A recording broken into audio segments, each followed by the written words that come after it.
نماز کے بعد کے اذکار کے متعلق، نماز کا سلام پھیرتے ہی نماز ختم ہو جاتی ہے. اس کے بعد سب سے پہلے کہنا چاہیے اللہ اکبر ایک بار، اور تھوڑا سا بلند آواز سے، جس سے پتہ چلے کہ نماز پڑھ لی ہے. اللہ اکبر.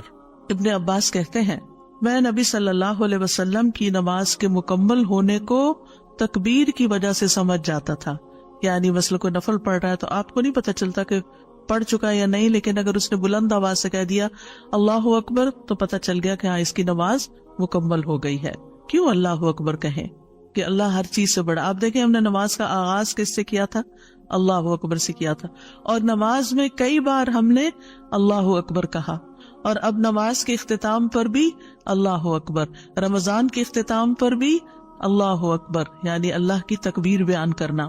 اللہ سبحانہ وتعالیٰ قرآن مجید میں فرماتے ہیں اتل ما اوحی الیک من الکتاب واقم الصلاۃ ان الصلاۃ تنہی عن الفحشاء والمنکر ولذکر اللہ اکبر واللہ یعلم ما تصنعون. کتاب میں سے جو آپ کی طرف وحی کیا گیا ہے اس کی تلاوت کیجیے اور نماز قائم کیجیے. بے شک نماز بے حیائی اور برائی سے روکتی ہے، اور یقیناً اللہ کا ذکر تو سب سے بڑی چیز ہے، اور اللہ کو معلوم ہے جو کچھ تم کرتے ہو. تو اللہ کا ذکر سب سے بڑی چیز، اور اس ذکر میں اللہ کو سب سے بڑا قرار دینا سب سے بڑی چیز. اور نبی صلی اللہ علیہ وسلم اور پھر صحابہ کا طریقہ بھی یہی تھا کہ آپ فرض نمازوں کے بعد ذکر کرتے اور آوازیں بلند کرتے. یعنی نماز کے بعد کا ذکر جو ہے اس میں آواز اونچی ہوتی ہے. ابن عباس اس بات سے معلوم کر لیتے کہ لوگوں نے سلام پھیر لیا ہے کیونکہ وہ ان کے ذکر کی آواز سنتے تھے. یعنی مطلب یہ ہے کہ نماز کے بعد اللہ اکبر بھی اونچی آواز میں، استغفر اللہ استغفر اللہ استغفر اللہ یہ بھی ذرا اونچی آواز میں. یعنی ایک ہوتا ہے سری ذکر، یعنی دل ہی دل میں پکارنا، اور ایک ہوتا ہے جاہری، جس میں یہ ذکر جو نماز کے بعد ہوتا ہے اس کو تھوڑا اونچی آواز میں کرنا چاہیے. اور جس طرح وتر ختم ہونے کے بعد سبحان الملک القدوس سبحان الملک القدوس سبحان الملک القدوس ذرا اونچی آواز میں کہنا چاہیے. تو نبی صلی اللہ علیہ وسلم اس ذکر کو ہمیشہ اونچی آواز میں کرتے تھے. ٹھیک ہے، یعنی آپ کی اقتداء، آپ کی پیروی ہر معاملے میں یہ عبادت کے درجات کو بڑھا دیتی ہے. اور اس میں ہم یہ بھی دیکھتے ہیں کہ صحابہ کرام جو تھے وہ نبی صلی اللہ علیہ وسلم کی صرف سنت کو نہیں، سیرت کو بھی آگے بیان کرتے تھے کہ آپ نے کوئی کام کیا اور کس طریقے سے کیا. مثلا ذکر کیا اور کس طرح کیا، بلند آواز سے کیا یا آہستہ آواز سے کیا، بیٹھ کر کیا یا کھڑے ہو کر کیا. اور پھر آپ دیکھیے کہ نماز کے بعد اذکار جو ہیں وہ زیادہ پسندیدہ ہیں، یعنی دعاؤں کی نسبت زیادہ اذکار.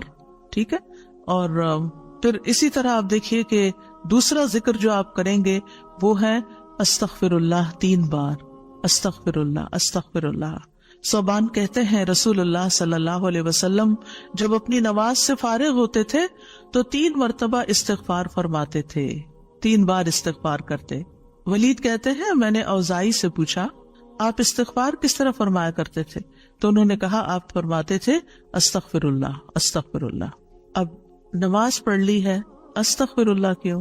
اس لیے کہ ہم تو نماز کا حق بھی ادا نہیں کرتے. ہمارا دھیان کہاں سے کہاں چلا جاتا ہے، ہم کئی دفعہ بھول جاتے ہیں، ہمیں سجدہ سہو کرنا تک یاد نہیں رہتا، ہمیں کچھ پتہ نہیں ہوتا ہم نے کون سی سورت پڑھی، کیا تلاوت کی. ہو سکتا ہے تلاوت میں کوئی غلطی کر دیں، ہو سکتا ہے کہ تسبیح کی جگہ کچھ اور پڑھ دیں بھول چوک کے. تو ہم نماز کے اندر بھی بہت کچھ غلط کرتے رہتے ہیں جانے انجانے. اور خاص طور پر جن لوگوں نے اپنی نماز کے پروننسیشن کی اصلاح نہیں کی وہ تو کچھ سے کچھ پڑھتے رہتے ہیں بعض اوقات. یعنی پروننسیشن صحیح نہ ہونا جو ہے وہ الفاظ کے مطلب کو ہی بدل دیتا ہے. اس لیے پہلی پرائرٹی میں کوئی ایسا ٹیچر ڈھونڈیے کہ جو آپ کی نماز سن کے اس کا پروننسیشن آپ کو ٹھیک کر دے. بہرحال نماز کے بعد استغفر اللہ استغفر اللہ. اور ایک اور چیز، نماز پڑھنے کے بعد انسان کو ایک فیلنگ ہوتی ہے کہ میں نے کچھ کیا ہے، لیکن جب انسان استغفر اللہ کہتا ہے تو اس میں عاجزی کا اظہار ہوتا ہے کہ اللہ تیرا حق ادا نہیں کیا، مجھے ابھی بھی گناہوں کی بخشش کی ضرورت ہے. اور آپ دیکھیے کہ یہ الفاظ نبی صلی اللہ علیہ وسلم ادا کرتے تھے جن کے اگلے پچھلے سارے گناہ معاف کر دیے گئے تھے. تو جو شخص نماز کے بعد استغفار پڑھتا ہے وہ اپنی نمازوں پر کبھی فخر غرور تکبر نہیں کر سکتا کہ میں بڑا نمازی ہوں، میں بڑا پرہیزگار ہوں، میں بڑا عبادت گزار ہوں. نہیں، وہ یہ دیکھے گا کہ میں نے حق ادا نہیں کیا، میرے سے جو کمی کوتاہی ہوئی ہے اللہ تعالیٰ اس کو معاف کر دے. جو چیز مکمل طور پر ادا کرنی چاہیے تھی اس کو اس طرح نہیں ادا کیا، کچھ نہ کچھ کوتاہی واقع ہو گئی، تو اس بخشش کے طلب کرنے سے اللہ تعالیٰ کوتاہی سے درگزر فرما دے گا انشاءاللہ. اور ویسے بھی استغفار کرنے سے نقص یا کمی کوتاہی جو ہے اس کا ازالہ ہوتا ہے ہماری عام روزمرہ زندگی میں بھی. تیسرا ذکر، اب آپ دیکھ رہے ہیں یہ ذکر ہے، اللہ اکبر بھی ذکر ہے، استغفر اللہ بھی ذکر ہے، اور تیسرا یہ بھی ذکر ہے، اللہم انت السلام ومنک السلام تبارکت ذی الجلال والاکرام. اے اللہ تو سراپا سلامتی ہے اور تجھی سے سلامتی حاصل ہوتی ہے، تو بڑی برکتوں والا ہے اے جلال و اکرام والے. یعنی استغفار کے بعد پھر فوراً بعد اللہ تعالیٰ کی تعریف اور یہ ذکر.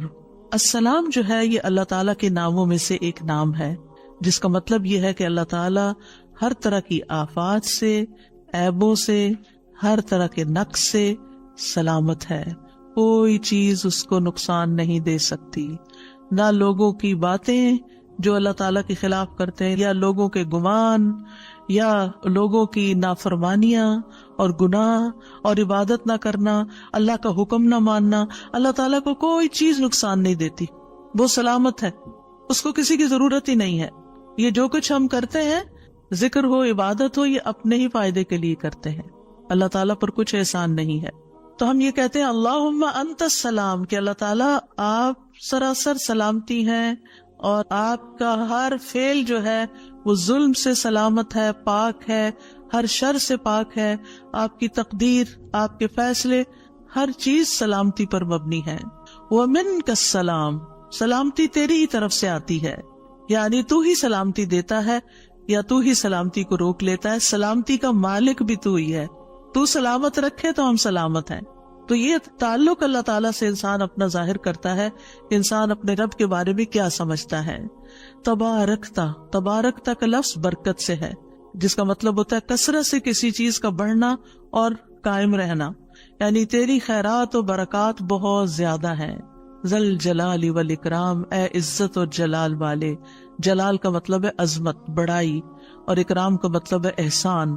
یعنی تو اپنے بندوں کو عزت و اکرام دیتا ہے، اپنے رسولوں کو، اپنے انبیاء کو اور اپنے صالح بندوں کو تو ہی عزت اور اکرام اور برکتیں عطا کرتا ہے. ساری نعمتیں تیری ہی طرف سے ہیں. اور یہ کتنا خوبصورت ذکر ہے جو ہم ہر نماز کے بعد کرتے ہیں، یا جو نہیں کر رہے انہیں لازماً کرنا چاہیے، کہ اللہ سبحانہ وتعالیٰ سے ہم اپنے اچھے گمان کا اظہار کرتے ہیں اور ایک طرح سے انڈائریکٹلی سلامتی اور برکت طلب بھی کرتے ہیں. آپ دیکھیے عموماً ہم جب کسی چیز کے اندر فائدہ دیکھتے ہیں تو ہم خیر اس سے وابستہ کر لیتے ہیں، یہ ہے تو کام ہوگا، یہ نہیں تو کام ہی نہیں ہوگا. مثلاً آپ کوئی قلم خریدتے ہیں اور اس سے لکھنا شروع کرتے ہیں اور آپ کو اچھا لگتا ہے، یا آپ اس سے جو لکھنا چاہتے تھے آرٹیکل یا کوئی چیز یا نوٹس اپنے تو بڑے اچھے لکھ پاتے ہیں، تو آپ کہنے لگتے ہیں یہ قلم بڑا مبارک ہے. ٹھیک ہے بھائی، قلم اچھا ہے، فائدہ دے رہا ہے آپ کو، لیکن اصل تو اللہ نے آپ کے لیے یہ وسیلہ بنایا کہ اس نے آپ تک یہ پہنچایا. تو اصل برکت اور خیر اور سلامتی کا منبع اللہ رب العزت کی ذات ہے. چیزوں کے ساتھ مت چمٹ جائیے اور ان پر اتنے ڈیپینڈنٹ نہ ہو جائے کہ اللہ کو بھول جائیں اور اللہ تعالیٰ کی نعمت اور اللہ تعالیٰ کا احسان یاد نہ کریں. تو اس لیے ہر نماز کے بعد ہم اس بات کا اقرار کرتے ہیں کہ ساری برکتیں تیری ذات سے ہیں یا رب، ساری سلامتی تیری طرف سے ہے یا رب، عزت اور اکرام تیری ہی طرف سے ہے یا رب، تو ہی جس کو چاہے اس پر احسان فرماتا ہے، لہٰذا ہم یہ سب کچھ تجھ سے ہی طلب کرتے ہیں. پھر آپ دیکھیے چوتھا ذکر ہے لا الہ الا اللہ وحدہ لا شریک لہ لہ الملک ولہ الحمد وہو علی کل شیء قدیر. یہ بھی آپ 3 بار پڑھ سکتے ہیں، یہ بھی ذکر ہے، یعنی 3 مرتبہ اللہ تعالیٰ کی توحید کا اقرار. مغیرہ بن شعبہ جو وحی کے کاتب تھے ان سے مروی ہے کہ معاویہ رضی اللہ عنہ نے مغیرہ کو لکھا کہ کوئی حدیث جو آپ نے رسول اللہ صلی اللہ علیہ وسلم سے سنی ہو وہ مجھے لکھ کر بھیجیں. راوی کہتے ہیں کہ مغیرہ رضی اللہ عنہ نے انہیں لکھا کہ میں نے آپ صلی اللہ علیہ وسلم سے سنا ہے آپ اپنی نماز سے فارغ ہونے کے بعد 3 مرتبہ یہ پڑھا کرتے تھے لا الہ الا اللہ وحدہ لا شریک لہ لہ الملک ولہ الحمد وہو علی کل شیء قدیر. سب سے پہلے توحید کا اقرار کہ اللہ ایک ہے، وہی الہ ہے، وہی خالق ہے، مالک ہے، رب ہے، معبود ہے. پھر اس بات کا انکار کہ کوئی اس کا شریک ہو، لا شریک لہ.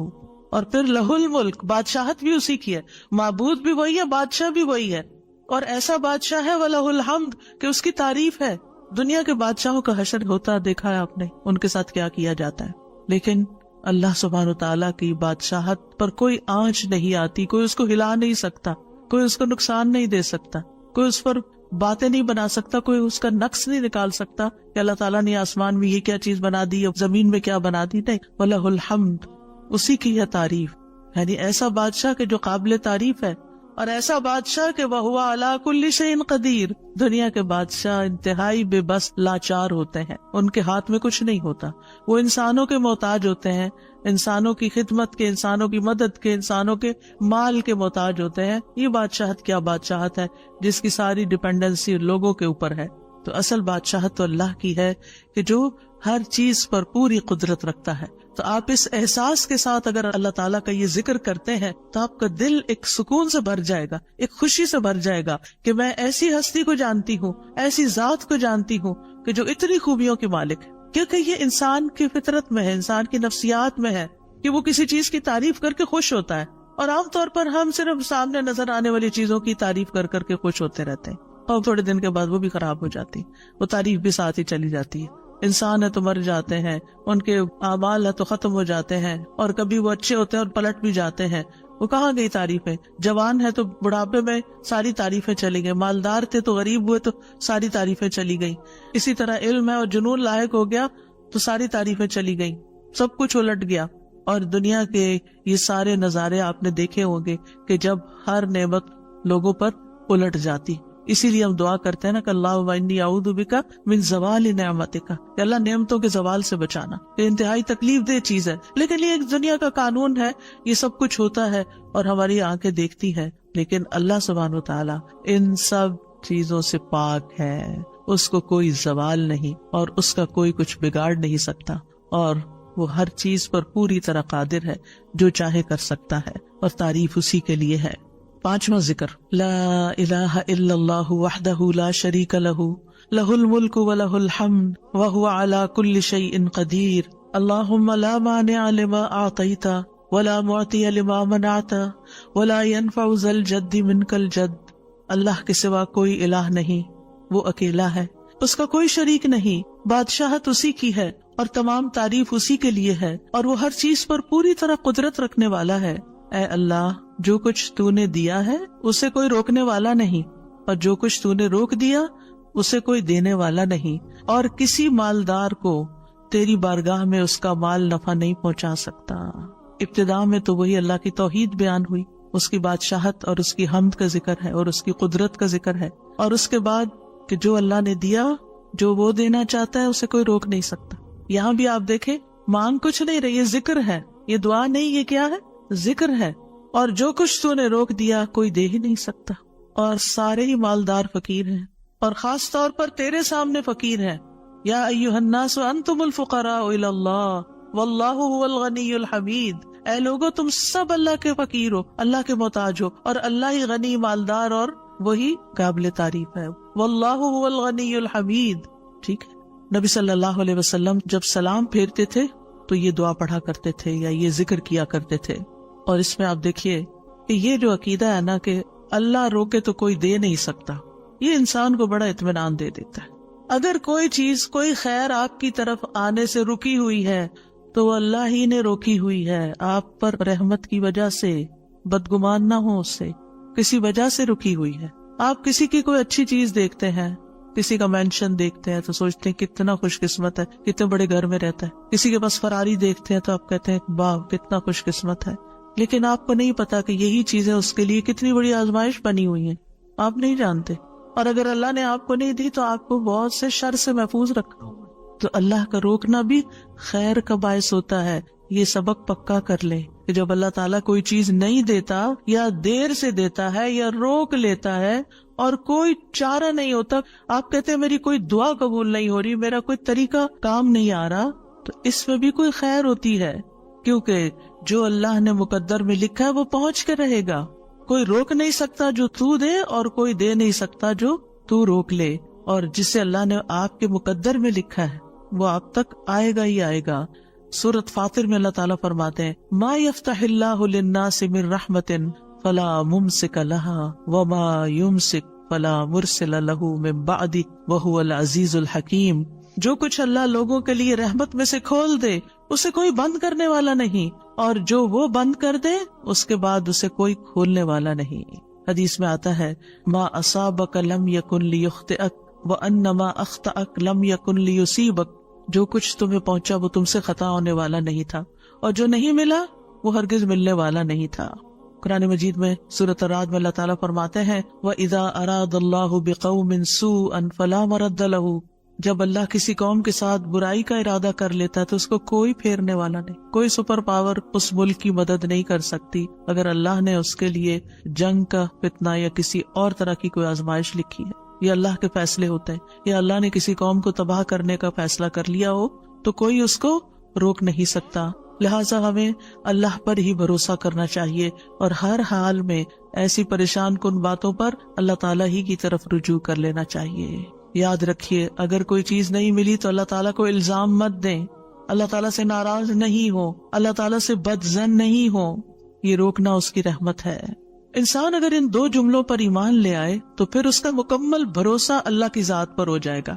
وہ رزق کے بارے میں اللہ پر ہی توکل کرے گا, نقصان کو دور کرنے اور بھلائی کو پانے کے لیے اللہ پر ہی بھروسہ کرے گا. وہ اللہ کو اپنے لیے کافی سمجھے گا. یعنی جہاں کہیں دل چھوٹا ہوا, جہاں کہیں کوئی پریشانی آئی, کہتے حسبی اللہ و نعم الوکیل.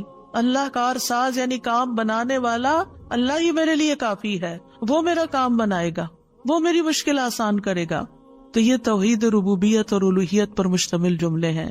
ابن تیمیہ کہتے ہیں یہ حدیث دو عظیم اصولوں پر مشتمل ہے. نمبر 1 توحید ربوبیت, اور وہ ہے جسے اللہ دینا چاہے اسے کوئی روک نہیں سکتا, اور جسے وہ روک دے اسے کوئی نہیں دے سکتا. بس بندہ اللہ ہی پر توکل کرتا ہے اور اسی سے مانگتا رہتا ہے, کیونکہ دینا جو اس نے ہے تو پھر کسی اور سے کیوں مانگے گا, کسی اور سے توقع لگا کے کیوں بیٹھ جائے گا, کسی اور کے در پہ کیوں جائے گا. اس کو پتا ہے صرف اللہ ہی نے کرنا ہے جو کرنا ہے. اس سے عقیدہ توحید پکا ہوتا چلا جاتا ہے کہ صرف اللہ ہی نے کرنا ہے. اور توحید الوہیت ولا ينفع ذا الجد منک الجد. عام طور پر انسان یہ سمجھتا ہے میرے پاس مال ہے مجھے کوئی مشکل نہیں, یعنی جب کوئی کام سامنے آتا ہے نا تو فوراً دیکھتا ہے کتنا ہے بینک میں, کتنا کیش رکھا ہے, کیا ہے میرے پاس, کتنی پراپرٹی ہے. یعنی فوراً انسان کا دماغ گھوم کے اس طرف چلا جاتا ہے نا, بہت ہے, انف ہے, کام ہو جائے گا. اللہ چاہے گا تو ہوگا. صرف آپ کے مال سے کچھ نہیں ہوتا, آپ سارا لگا دیں بزنس میں پورا لاس ہو سکتا ہے. پھر بتائیے آپ کے مال نے آپ کو کیا فائدہ دیا, کچھ نہیں ہو سکتا جب تک اللہ نہ چاہے. مال بھی جب فائدہ دیتا ہے جب اللہ چاہتا ہے, اولاد بھی جب فائدے کی ہوتی ہے جب اللہ چاہتا ہے. کسی انسان سے فائدہ صرف اس وقت پہنچتا ہے جب اللہ چاہتا ہے. آپ نے دیکھا ہوگا کتنے ہی اچھے سے اچھے لوگ ہوتے ہیں ہر وقت کام آنے والے. ایک وقت ایسا آتا ہے وہ ایسے بےچارے مجبور ہوتے ہیں کہ ان کو نہ کرنی پڑتی ہے کہ سوری یہ نہیں کر سکتے, کیونکہ سب کچھ ان کے اختیار میں نہیں ہے, سب کچھ ان کے بس میں نہیں ہے. اسی طرح انسان کے پاس بعض اوقات کوئی عہدہ ہوتا ہے, انفلوئنس ہوتا ہے, وہ سمجھتا ہے یہ عہدہ ہے میرے پاس میں سب کچھ کر سکتا. نہیں کر سکتے. آپ نے دیکھا ہوگا دنیا کے بڑے بڑے ملکوں کے جو حکمران ہوتے ہیں کتنے بے بس ہوتے ہیں, کچھ بھی نہیں ہوتا ان کے ہاتھ میں, اپنی تقدیر نہیں بنا سکتے, اپنا فائدہ نہیں کر سکتے. اور پھر آپ دیکھیے کہ اللہ سبحانہ و تعالیٰ دنیا اسے بھی دیتا ہے جس سے وہ محبت کرتا ہے, اور اسے بھی دیتا ہے جس سے وہ محبت نہیں کرتا. لیکن یاد رکھیے ایمان اس کو دیتا ہے, دین کی سمجھ اس کو دیتا ہے جس سے وہ محبت کرتا ہے. وَمَن يُرِدِ اللَّهُ بِهِ خَيْرًا يُفَقِّهْهُ فِي الدِّينِ. دنیا تو سب کے پاس, مومن مسلم کافر سب کے پاس ہو سکتی ہے. دنیا کے بڑے بڑے فائدے ہر ایک کو مل سکتے ہیں, لیکن دین اس کو ملتا ہے جس سے اللہ محبت کرتا ہے. لہٰذا انسان کو اللہ ہی کی طرف رغبت کرنی چاہیے, اور کبھی بھی اپنے مال پہ, اپنے جاہ پہ, اپنے ریسورسز پہ, اپنی قوتوں پر, اپنے علم پر کبھی بھروسہ نہیں کرنا چاہیے کہ یہ میرے لیے کچھ بنائیں گے اور ان کی وجہ سے میں آگے بڑھ جاؤں گا اور ان کی وجہ سے میرا بہت فائدہ ہوگا. کہ اللہ فائدہ لائے گا نا, ان میں سے کوئی ایک چیز بھی آپ کے پاس نہیں ہوگی تو آپ کا کام بن جائے گا. اور اگر فائدہ نہیں دینا نا اللہ نے ان ساری چیزوں کے ہوتے ہوئے, کئی دفعہ لوگ کہتے ہیں ہر چیز ہے میرے پاس لیکن پھر بھی میرا یہ مسئلہ حل نہیں ہوتا, معلوم نہیں کیوں رکاوٹ آ گئی, اور پھر وہ غلط سوچنا شروع کر دیتے ہیں فلاں کی بندش ہے, فلاں کی نظر ہے, فلاں نے یہ کر دیا. نہیں, نفع اور نقصان دونوں اللہ کے ہاتھ میں. نہ کسی کی نظر آپ کو نقصان دے سکتی ہے, نہ کسی کا جادو آپ کو نقصان دے سکتا ہے, نہ کسی کا حسد آپ کو نقصان دے سکتا ہے اگر اللہ نہ چاہے. لہٰذا اسی سے دعا کرتے رہیں اور جو پروٹیکشن کی دعائیں اس نے سکھائی ہیں وہ پڑھتے رہیں اور باقی بھروسہ اللہ کی ذات پر کریں. پھر چھٹا ذکر ہے لا الہ الا اللہ وحدہ لا شریک لہ لہ الملک ولہ الحمد وہو علی کل شیء قدیر لا حول ولا قوة الا باللہ لا الہ الا اللہ ولا نعبد الا ایاہ لہ النعمت ولہ الفضل ولہ الثناء الحسن لا الہ الا اللہ مخلصین لہ الدین ولو کرہ الکافرون. اللہ کے سوا کوئی الہ نہیں, وہ اکیلا ہے, اس کا کوئی شریک نہیں, بادشاہت اسی کی ہے اور تمام تعریف اسی کے لیے ہے, اور وہ ہر چیز پر پوری طرح قدرت رکھنے والا ہے. اور گناہ سے بچنے کی طاقت اور نیکی کرنے کی طاقت اللہ کے سوا کوئی دینے والا نہیں, اللہ کے سوا کوئی الہ نہیں. ہم صرف اسی کی عبادت کرتے ہیں, اسی کی ساری نعمتیں ہیں, اسی کا سارا فضل ہے اور اسی کے لیے خوبصورت تعریف ہے. اللہ کے سوا کوئی الہ نہیں, ہم اسی کے لیے دین میں اخلاص رکھنے والے ہیں اگرچہ کافر ناپسند کریں. ابن زبیر سلام پھیر کر ہر نماز کے بعد یہ کہتے, اور راوی کہتے ہیں کہ انہوں نے کہا کہ رسول اللہ صلی اللہ علیہ وسلم ہر نماز کے بعد ان کلمات کے ساتھ تحلیل کیا کرتے تھے, یعنی اللہ تعالیٰ کی حمد و ثنا بیان کرتے تھے. یہ بھی کیا ہے نماز کے بعد کا ذکر. اور اس میں آپ دیکھیے لا الہ الا اللہ وحدہ کے علاوہ لا حول ولا قوت الا باللہ, لا حول ولا قوت الا باللہ, کہ کوئی پھیرنے کی قوت یعنی کسی برائی کو نقصان کو دور کرنے کی اور اسی طرح کوئی فائدہ حاصل کرنے کی قوت اللہ ہی کے پاس ہے. کسی گناہ سے دور ہونے اور کسی نیکی کے کرنے کی ہمت طاقت اللہ ہی کے پاس ہے. تو یہ لا حول ولا قوت الا باللہ بہت فائدہ دیتا ہے اور اس کی کثرت کرنے کو کہا گیا ہے. اور لا الہ الا اللہ ولا نعبد الا ایاہ, ہم صرف اسی کی عبادت کرتے ہیں. لہ النعمت ولہ الفضل ولہ الثناء الحسن, نعمت بھی اور فضل بھی اور اچھی تعریف سب اللہ ہی کے لیے ہے, اور ہم مخلص ہو کر اللہ کی عبادت کرتے ہیں. مخلصین لہ الدین لا الہ الا اللہ ولو کرہ الکافرون, اگرچہ کافر ناپسند کریں, ان کو ہماری توحید اچھی نہ لگے, لیکن پھر بھی ہم صرف ایک اللہ ہی کو مانتے ہیں. ساتویں چیز ہے تسبیحات. سبحان اللہ 33 بار, الحمدللہ 33 بار اور اللہ اکبر 33 بار, اور 34ویں بار لا الہ الا اللہ وحدہ لا شریک لہ لہ الملک ولہ الحمد وہو علی کل شیء قدیر. ہر نماز کے بعد ان تسبیحات کو پڑھنے کی فضیلت کیا ہے؟ ابو ہریرہ کہتے ہیں رسول اللہ صلی اللہ علیہ وسلم نے فرمایا, جس آدمی نے ہر نماز کے بعد 33 مرتبہ سبحان اللہ, 33 مرتبہ الحمدللہ اور 33 مرتبہ اللہ اکبر کہا تو یہ 99 کلمات ہو گئے. اور 100 کا عدد پورے کرنے کے لیے لا الہ الا اللہ وحدہ لا شریک لہ یہ ذکر کر لیا تو اس کے سارے گناہ معاف کر دیے جائیں گے, چاہے وہ سمندر کی جھاگ کے برابر ہو. یعنی 100 کا عدد پورا کرنے کے لیے کیا پڑھنا ہے؟ لا الہ الا اللہ وحدہ لا شریک لہ لہ الملک ولہ الحمد وہو علی کل شیء قدیر. رسول اللہ صلی اللہ علیہ وسلم نے فرمایا ہر نماز کے بعد کچھ ایسے اذکار ہیں جن کو پڑھنے والا یا جن کو کرنے والا کبھی محروم نہیں ہوتا, جن میں سے سبحان اللہ 33 بار, الحمدللہ 33 بار اور 34 بار اللہ اکبر. یعنی اگر لا الہ الا اللہ پورا نہیں پڑھ سکتے تو اللہ اکبر کو 34 بار کر کے 100 کی گنتی پوری کر لیں. پھر اسی طرح رسول اللہ صلی اللہ علیہ وسلم کے پاس کچھ فقیر صحابہ حاضر ہوئے, کہا کہ امیر لوگ بلند درجات اور ہمیشہ رہنے والی جنت حاصل کر چکے. حالانکہ جس طرح ہم نماز پڑھتے ہیں وہ بھی پڑھتے ہیں, جیسے ہم روزے رکھتے ہیں وہ بھی رکھتے ہیں, لیکن مال و دولت کی وجہ سے انہیں ہم پر فضیلت حاصل ہے. اس کی وجہ یہ کہ وہ حج کرتے ہیں, عمرہ کرتے ہیں, جہاد کرتے ہیں, صدقے دیتے ہیں, اور ہم محتاجی کی وجہ سے یہ کام نہیں کر سکتے. آپ نے فرمایا کیا میں تمہیں ایک ایسا عمل نہ بتا دوں, اگر تم اس کی پابندی کرو گے تو جو لوگ تم سے آگے بڑھ چکے ہیں تم انہیں پالو گے اور تمہارے مرتبے تک کوئی نہیں پہنچ سکتا, اور تم اپنے سامنے موجود لوگوں میں سب سے بہتر ہو جاؤ گے سوائے ان کے جو یہی عمل شروع کر دیں. ہر نماز کے بعد 33 بار سبحان اللہ، 33 بار الحمدللہ، 33 بار اللہ اکبر، اور پھر 34ویں بار تو وہ ذکر آپ کو بتا ہی دیا گیا۔ اور اگر آپ 33 بار نہ پڑھ سکیں تو 10 بار سبحان اللہ، 10 بار الحمدللہ اور 10 بار اللہ اکبر پڑھ لیا کریں۔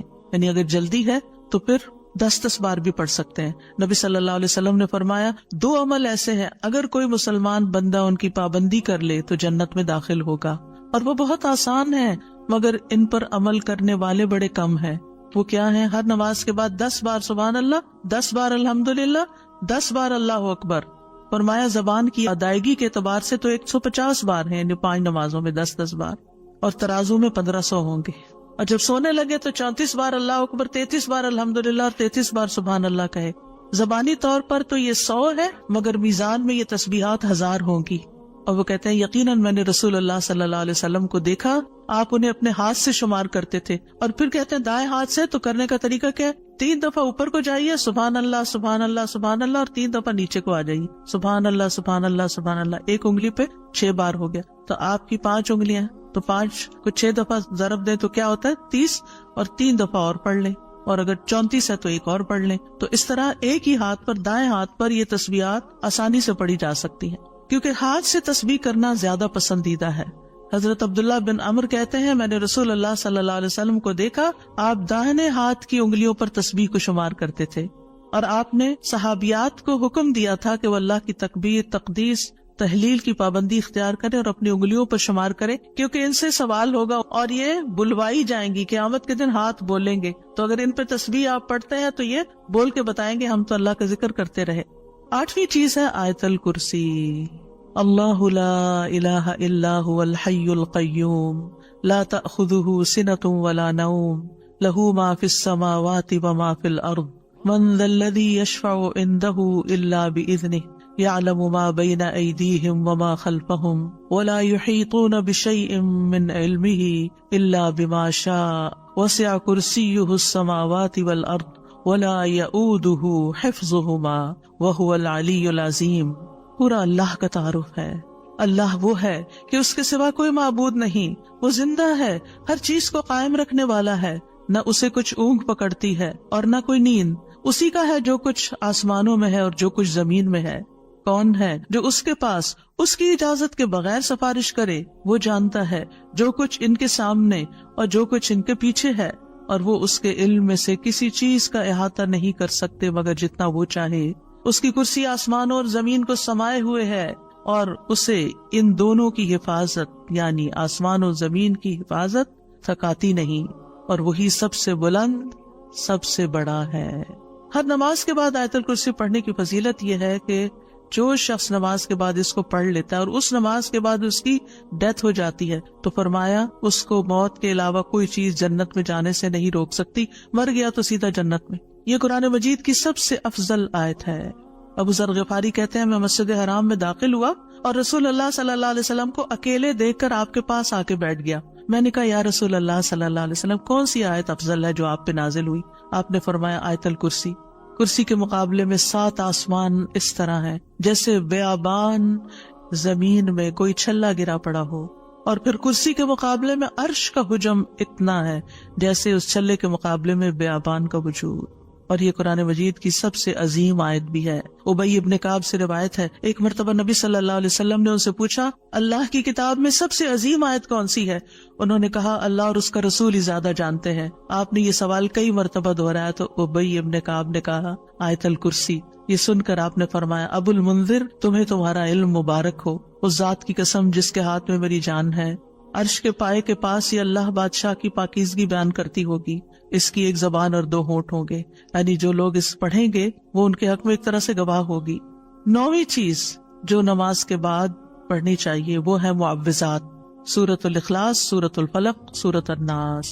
پہلی سورت میں اللہ تعالیٰ کی توحید بیان ہوئی ہے، دوسری سورت میں انسان کو پناہ مانگنے کے لیے کہا گیا ہے، کہہ دیجئے میں مخلوق کے رب کے پناہ پکڑتا ہوں اس چیز کے شر سے جو اس نے پیدا کی، اور اندھیری رات کے شر سے جب وہ چھا جائے، اور گروہ میں پھونکنے والیوں کے شر سے، اور حسد کرنے والے کے شر سے جب وہ حسد کرے۔ انہی چیزوں کا خوف رہتا ہے نا، کوئی جادو کر دے گا، کوئی حسد کر لے گا۔ ہر نماز کے بعد پڑھیں گے، کس وقت وہ کرے گا؟ اس کو تو آپ موقع ہی نہیں دے رہے کہ وہ جادو کرے یہ آپ سے حسد کرے. ہر 2 نمازوں کے بیچ میں جو کوئی ایسا فتنہ فساد آیا اس کا ازالہ ہوتا چلا جائے گا. عقبہ بن عامر کہتے ہیں کہ رسول اللہ صلی اللہ علیہ وسلم نے مجھے حکم دیا تھا کہ میں ہر نماز کے بعد معوذات پڑھا کروں، یعنی یہ تینوں صورتیں پڑھا کروں. 10ویں چیز ہے ربی اعنی علی ذکرک و شکرک و حسن عبادتک، اللہ کے ذکر، اس کے شکر اور اچھی عبادت پر اللہ کی مدد مانگنا. معاذ بن جبل کہتے ہیں کہ رسول اللہ صلی اللہ علیہ وسلم نے میرا ہاتھ پکڑا اور فرمایا اے معاذ، اللہ کی قسم میں تم سے محبت کرتا ہوں. کتنے خوش قسمت تھے معاذ رضی اللہ عنہ. میں نے عرض کیا یا رسول اللہ صلی اللہ علیہ وسلم، میں بھی آپ سے محبت کرتا ہوں. تو رسول اللہ صلی اللہ علیہ وسلم نے فرمایا تم پابندی سے ہر نماز میں یہ دعا مانگا کرو، رب اعنی علی ذکرک و شکرک و حسن عبادتک. معاذ رضی اللہ عنہ جو ہیں 33 سال کی عمر میں امواس کے تعاون میں شہید ہو گئے تھے. He was only 33 years old. ان کا مقام کیا تھا؟ آپ کی بشارت کے مطابق وہ جنت میں علماء کے قائد ہوں گے، یعنی علماء امت کے جو عالم ہیں ان کو جنت کی طرف لیڈ کر رہے ہوں گے. کس وجہ سے آپ صلی اللہ علیہ وسلم نے ان سے محبت کا اظہار کیا؟ علم کی وجہ سے. علم کے حریص تھے اور نیکی کے کاموں میں آگے اور اتنی چھوٹی عمر میں عین جوانی کے وقت فوت بھی ہو گئے اور کتنا بڑا درجہ اور مقام پا گئے. ہمیں آج تک یہ سمجھ نہیں آتی کہ کون سے کام ایسے کریں کہ جس سے اللہ کی محبت ملے، جس سے اللہ کا قرب نصیب ہو اور جس سے ہمیں رسول اللہ صلی اللہ علیہ وسلم کی محبت اور آپ کی شفاعت نصیب ہو. تو یہ ایک دعا ہے ان دعاؤں میں سے جو آپ نے خاص طور پر حضرت معاذ کا ہاتھ پکڑ کے قسم کھا کے محبت کا اظہار کر کے آپ کو یہ دعا سکھائی. چند لفظ ہیں، کیا ہمارے لیے یہ پڑھنا بھی مشکل ہے؟ پھر ہم اپنے لیے اس دنیا سے کیا کما رہے ہیں؟ اگر ہمیں اتنی بھی توفیق نہیں کہ نماز کے بعد ٹک کے یہ 4 کلمے پڑھ لیں تو پھر ہماری نمازیں کیا ہے؟ ہم نے کیا مانگا اللہ سے؟ ہم تو دنیا کی اور آخرت کی خیر سے محروم ہو گئے. اور یہ دعا آپ دیکھیے اللہم سے بھی شروع ہوتی ہے اور ربی سے بھی شروع ہوتی ہے. دونوں کا ایک ہی تقریباً مطلب ہے، ایک میں الوہیت ہے اور ایک میں ربوبیت ہے. یعنی میں اللہ سے درخواست کرتا ہوں کہ اے اللہ مجھے اپنے ذکر پر، اور ذکر میں قرآن، نماز، تحلیل، تسبیح، استغفار، درود، سب چیزیں شامل ہیں. اللہ مجھے توفیق دے. اور پھر وہ شکر کی بھی توفیق دے. اور آپ دیکھیے کہ جب ہم دعا مانگتے ہیں نا کہ اللہم اعنی علی ذکرک، تو مطلب یہ ہے کہ ہماری زبان جو ہے وہ آپ کی اطاعت کرتی رہے، وہ کلمات بولتی رہے جس سے آپ کا ذکر ہوتا رہے. یعنی ایک تو ہے یہ مسنون اذکار ان کا پڑھنا، اور ایک یہ ہے کہ اللہ تعالیٰ کی نعمتوں کا ذکر کرنا، اللہ تعالیٰ کے احسانات کا ذکر کرنا، اللہ تعالیٰ کی قدرت کی نشانیوں کا ذکر کرنا، اللہ کے فضل کا ذکر کرنا. وَأَمَّا بِنِعْمَةِ رَبِّكَ فَحَدِّثْ، یہ بھی ذکر ہے. آپ اپنے بچوں کے ساتھ بات کر رہے ہیں اور اللہ تعالیٰ کے بارے میں کوئی بات کر رہے ہیں، دین کے بارے میں کوئی بات کر رہے ہیں، تو یہ بھی ذکر میں شمار ہو. تو اللہ مجھے توفیق دے، اللہ میری مدد کر. کیونکہ ہمارے پاس وقت بھی ہوتا ہے، ہمارے پاس صلاحیت بھی ہوتی ہے، لیکن ہم توجہ نہیں کرتے، ہم کرتے نہیں ہے کام، کیونکہ توفیق نہیں ہوئی نا. تو ہر نماز کے بعد چونکہ فرض کے بعد دعا قبول ہوتی ہے تو یہ دعا مانگنے کو کہا گیا. اور بعض کہتے ہیں اس کو سلام پھیرنے سے پہلے بھی پڑھ سکتے ہیں، جیسے ربی جعلنی پڑھتے ہیں. یا اور کل جو میں نے آپ کو دعائیں بتائی تھی آخر میں نماز کے اختتام پر سلام سے پہلے، وہ سب مسنون اذکار تھے. لیکن علماء نے اس کے علاوہ جیسے ربی جعلنی مقیم الصلاۃ، یہ نبی صلی اللہ علیہ وسلم نے نہیں سکھائی ہمیں کہ نماز کے بعد ضروری یہی پڑھی جائے. لیکن علماء نے کہا کہ جیسے اللہ کی حمد و ثنا ہوتی ہے تشہد میں، پھر اس کے بعد درود شریف ہے، اور پھر اس میں والدین اور اولاد دونوں کے لیے دعا ہے تو یہ پڑھ لیں. اس کے علاوہ جو چاہے قرآنی اور مسنون دعا یہاں بیٹھ کے پڑھیں، کیونکہ نماز کے اندر دعا مانگنا نماز کے بعد کی دعا سے افضل ہے. قبولیت کے زیادہ چانسز ہیں جس سے اکثر لوگ غافل ہیں. سلام پھیرنے سے پہلے اللہم انی اسألک الجنۃ واعوذ بک من النار 3 دفعہ یہ پڑھ لیں. جو آپ کا دل چاہے پڑھیں، بس اردو میں نہیں، عربی میں یاد کریں کچھ دعائیں، قرآنی دعائیں، مسنون دعائیں اس وقت پڑھتے رہیں. تو پھر دوسرا ہے وہ شکر کا. شکر کہاں سے ادا ہوتا ہے؟ زبان سے بھی ہوتا ہے، لیکن اس کا اصل مقام دل ہے، وہ دل سے اٹھتا ہے. ذکر کی بات کر کے ہم نے کہا کہ اللہ ہماری زبان کو اپنی اطاعت کی توفیق دے، اور شکر کی بات کر کے ہم نے کہا کہ اللہ ہمارے دل کو اپنے ذکر کی توفیق دے، اپنی یاد کی توفیق دے اور شکر ادا کرنے کی توفیق دے. یعنی میں ساری ظاہری اور باطنی نعمتوں پر اللہ کا شکر ادا کرنے کی توفیق مانگتا ہوں. یہ مطلب ہے اس دعا کا. زبان کا شکر کیا ہے کہ بندہ اللہ کی نعمتوں کا ذکر کرتا ہے، اور اعضاء سے شکر کیا ہے کہ بندہ اللہ کی اطاعت کے کام کرتا ہے. کیونکہ اللہ تعالیٰ نے آل داؤد کو کیا کہا تھا؟ اعملوا آل داؤد شکرا وقلیل من عبادی الشکور. اے داؤد کے گھر والو، شکر ادا کرنے کے لیے عمل کرو، اور میرے بندوں میں کم ہی شکر گزار ہیں. اللہ کا شکوہ ہے بندوں سے، کم ہی شکر گزار. کیوں؟ اس لیے کہ شیطان نے کہا تھا وَلَا تَجِدُ أَكْثَرَهُمْ شَاكِرِينَ، کہ انسانوں کی اکثریت کو آپ شکر کرنے والا نہیں پائیں گے. اور وَلَقَدْ صَدَّقَ إِبْلِيسُ ظَنَّهُ، ابلیس نے اپنا گمان سچ پایا کہ بندوں کو شکر سے ہٹا دیا. تو شکر کی توفیق مل جائے تو پھر شکر ادا کیا جائے، اور یہ شکر کا سلسلہ تو کہیں ختم ہوتا ہی نہیں، کیونکہ اتنی نعمتیں ہیں کہ ہم گن ہی نہیں سکتے. ابن رجب کہتے ہیں کہ دین میں یا دنیا میں اللہ کی ہر نعمت جو بندے کو حاصل ہوتی ہے اس میں نعمت کا شکر ادا کرنے کی ضرورت ہوتی ہے. پھر جو شکر کی توفیق ملتی ہے اس پر بھی شکر ادا کرنے کی ضرورت ہے، یعنی شکر پر بھی شکر، یہ ایک اور نعمت ہے، اس میں دوبارہ شکر ادا کرنے کی ضرورت ہے. پھر دوبارہ شکر کیا تو ایک اور نعمت مل گئی، اب کیا ہے ایک اور دفعہ شکر کریں، اور یہ سلسلہ ہمیشہ جاری رہتا ہے. یعنی شکر کا سلسلہ کبھی ختم نہیں ہونا چاہیے، شکر کرتے ہی چلے جائیں. وحسن عبادتک، اور اپنی خوبصورت عبادت کی توفیق عطا فرما. اور خوبصورت عبادت اسی وقت ہو سکتی ہے جب اس میں اخلاص ہو اور نبی صلی اللہ علیہ وسلم کی اتباع ہو، اطاعت ہو. اطاعت اعضاء سے کی جاتی ہے، یعنی ہمارے اعضاء، ہاتھ پاؤں، ہمارا جسم یہ عبادت میں مشغول ہوتا ہے. بعض اوقات ہم ڈھیروں عبادت کر لیتے، ڈھیر سارے نفل پڑھ لیتے، بہت کچھ کر لیتے، لیکن اس کو کوئی کوالٹی نہیں ہوتی. یہاں یہ نہیں کہا گیا کہ کثیر عبادتک، یہاں کیا کہا گیا؟ حسن عبادتک، کہ اللہ خوبصورت عبادت کی توفیق دے. امام ابن تیمیہ کے بارے میں آتا ہے کہ جب وہ قید ہوئے تو اپنے سجدوں میں یہ دعا پڑھا کرتے تھے، اللہم اعنی علی ذکرک و شکرک و حسن عبادتک، کیونکہ اللہ کی توفیق کے بغیر ہم یہ کام نہیں کر سکتے. جس کی زندگی میں ذکر آ گیا، جس کی زندگی میں شکر آ گیا، اور جس کی زندگی میں خوبصورت عبادت آ گئی، وہ خوش قسمت ترین انسان ہے، اس کو سبھی کچھ مل گیا. اور جو ان چیزوں سے محروم ہے پھر ہر خیر سے محروم ہے، چاہے دنیا کی قارون جیسی دولت اس کے پاس کیوں نہ ہو، پوری دنیا اس کی فین ہو، اس کی تعریفیں کرے اور اس کی فدائی شدائی ہو، کوئی فائدہ نہیں ہے. ایک اور دعا ہے رب قنی عذابک یوم تبعث عبادک، اے میرے رب مجھے اس دن کے عذاب سے بچانا جس دن تو اپنے بندوں کو اٹھائے گا. 3 بار یہ دعا، اے اللہ ہمیں اس دن کے عذاب سے بچانا جس دن تو اپنے بندوں کو اٹھائے گا. ایک دفعہ بھی پڑھی جا سکتی، 3 دفعہ کی شرط نہیں ہے. براء بن عازب کہتے ہیں جب ہم رسول اللہ صلی اللہ علیہ وسلم کے پیچھے نماز پڑھتے تھے تو ہم آپ کی دائیں طرف کھڑے ہونے کو پسند کرتے تھے تاکہ آپ ہماری طرف رخ کر کے متوجہ ہوں. براء کہتے ہیں میں نے آپ کو فرماتے ہوئے سنا، یعنی آپ پلٹ رہے تھے اور کہہ رہے تھے رب قنی عذابک یوم تبعث عبادک. یہ رات کو سوتے ہوئے بھی پڑھا کریں اور نمازوں کے بعد بھی کہ اللہ اس دن کے عذاب سے بچا لینا جس دن تو بندوں کو دوبارہ پیدا کرے گا. 13 اللہم اغفر لی ما قدمت وما اخرت وما اسررت وما اعلنت وما اسرفت وما انت عالم به منی انت المقدم وانت المؤخر لا الہ الا انت. اے اللہ میرے وہ گناہ بخش دے جو میں پہلے کر چکا، جو میں نے بعد میں کیے، اور جو چھپے ہوئے کیے اور جو ظاہر میں کیے، اور جو میں حد سے بڑھا رہا اور وہ جن سے تو مجھ سے زیادہ باخبر ہے. تو ہی نیکی اور خیر میں آگے کرنے والا اور پیچھے کرنے والا ہے، تیرے سوا کوئی معبود نہیں. نبی صلی اللہ علیہ وسلم سلام پھیرنے کے بعد یہ دعا پڑھا کرتے تھے، یعنی اس دعا کے بارے میں ثابت ہے کہ سلام کے بعد پڑھا کرتے تھے. اللہم اغفر لی ما قدمت. بات یہ ہے کہ جو نیک لوگوں کی نیکیاں ہوتی ہیں وہ مقربین کے گناہ شمار ہوتے ہیں، یعنی ان کا سٹینڈرڈ اور ہائی ہوتا ہے نا، ان کی کوالٹی اور اچھی ہوتی ہے. تو اس لیے نبی صلی اللہ علیہ وسلم کے گناہ کوئی نہیں تھے کہ جس کے لیے آپ بخشش مانگتے تھے. ایک تو ہمیں سکھانے کے لیے، اور دوسرا یہ ہے کہ نیکیوں میں سے جو کم درجے کی نیکیاں ان پر بھی.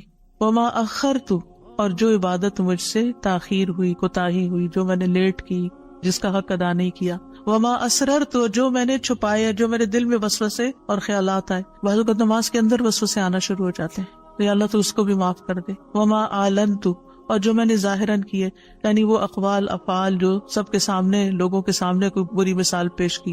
یعنی یہ نبی صلی اللہ علیہ وسلم کے نہیں، یہ ہمارے لیے کہ ہم بعض اوقات ایسی بات کر جاتے ہیں، ایسا کام کر جاتے ہیں جو دوسروں کو پٹ آف کر دیتا ہے نیکی کے کاموں سے، یا ان کو دین سے ہٹا دیتا ہے، یا اور اسی طرح کی غلطیاں ہم کرتے ہیں. اور پھر آپ دیکھیے کہ نبی صلی اللہ علیہ وسلم کی ہمبلنس بھی اس سے پتہ چلتی ہے کہ کتنے آپ ہمبل تھے، کہ سارا کچھ کر کے، بہترین عبادت کر کے پھر بخشش بھی مانگ رہے ہیں. اور پھر آپ دیکھیے کہ وما اسرفت، ہر معاملے میں ہم حد سے پار ہو جاتے ہیں، خوشی میں، غم میں، بے صبری میں، ہر چیز میں. تو اس کی بھی دعا ہے یہ کہ اللہ جہاں بھی میں حد لمٹ کراس کر رہا ہوں، اللہ مجھے وہ کراس کی بھی لمٹ کے آگے جو غلط کام کیا ہے مجھ سے تو وہ بھی معاف کر دے. اور وما انت عالم بہ منی، اور جو تو مجھ سے زیادہ جانتا ہے. یعنی خاص کے بعد عام کا بھی ذکر ہے، یعنی میں نے تو مانگ لیا جو مجھے سمجھ آتی تھی، اب اس کے علاوہ بھی جو کچھ ہے اس کو بھی آپ معاف کر دیجیے. اور پھر انت المقدم و انت المؤخر، دوسرے روایت میں انت المقدم والمؤخر بھی آتا ہے. جس کو تو چاہتا ہے آگے بڑھا دیتا ہے نیکی میں، جس کو تو چاہتا ہے پیچھے کر دیتا ہے. یعنی یہ نہ سوچیے کہ آج میں اگر نیکیوں میں آگے ہوں تو ہمیشہ ایسے ہی رہوں گی، ہمیشہ ڈرتے رہا کریں، پیچھے بھی ہو سکتے ہیں. تو یا اللہ تو مجھے آگے ہی رکھنا مراد یہ ہے. اور اگر نبی صلی اللہ علیہ وسلم کے بارے میں ہے تو آپ کی نبوت سب سے آخر میں تھی، وہ ایک پازیٹیو سینس میں ہے، انت المقدم و انت المؤخر. اور پھر اسی طرح یہ ہے کہ قیامت کے دن سب سے پہلے آپ اٹھائے جائیں گے، حالانکہ دنیا میں آپ کی نبوت سب سے آخر میں تھی. تو یہ اللہ تعالیٰ کا فیصلہ ہوتا ہے، جس چیز پر وہ چاہتا ہے اپنے بندوں کو اتارتا ہے، جس کو چاہتا ہے آگے بڑھاتا ہے، جس کو چاہتا ہے عزت دیتا ہے، جس کو چاہتا ہے ذلت دیتا ہے.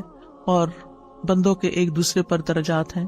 نمبر 14 سبحانک اللہم و بحمدک استغفرک و اتوب الیک. یہ مجلس کے اختتام پر بھی اور نماز کی دعاؤں کے اختتام پر بھی. پاک ہے تو اے اللہ، تیری ہی حمد ہے، میں تجھ سے بخشش مانگتا ہوں، تیری ہی طرف میں رجوع کرتا ہوں. یہ اچھے عمل پر مہر لگانے والے کلمات ہیں.